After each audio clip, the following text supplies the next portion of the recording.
Music, as we know, has existed for a long time, but the profession of music therapy itself did not develop until the 20th century. Here's a brief history on the profession of music therapy. Cue the throwback! We can trace the origins of this profession to ancient times.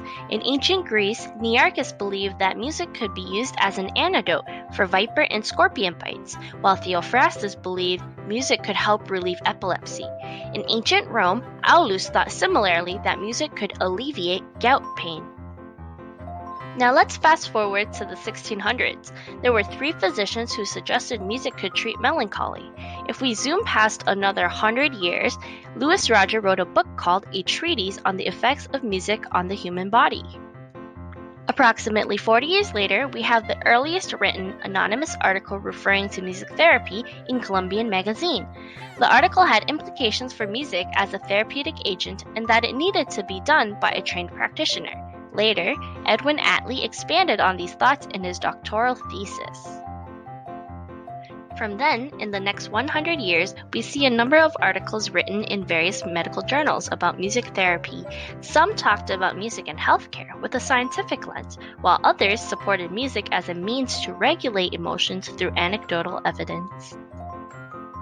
Now, in the mid to late 1800s, we're starting to see institutions focusing on integrating music for the purpose of bettering lives. For example, assisting the blind, improving socialization and physical well-being, or even sedating and stimulating hospital patients.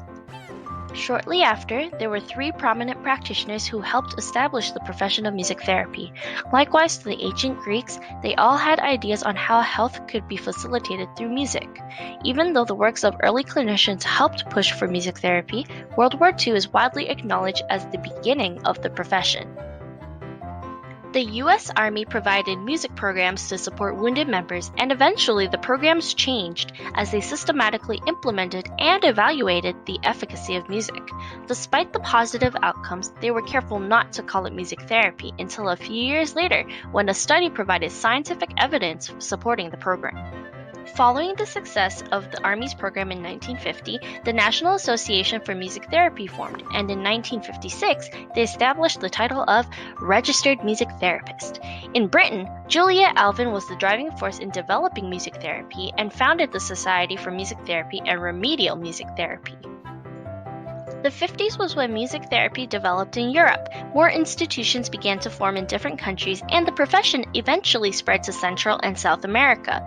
In the 60s, music therapy was still rapidly growing around the world, and with the need for more research and training, important books were written, such as the Journal of Music Therapy.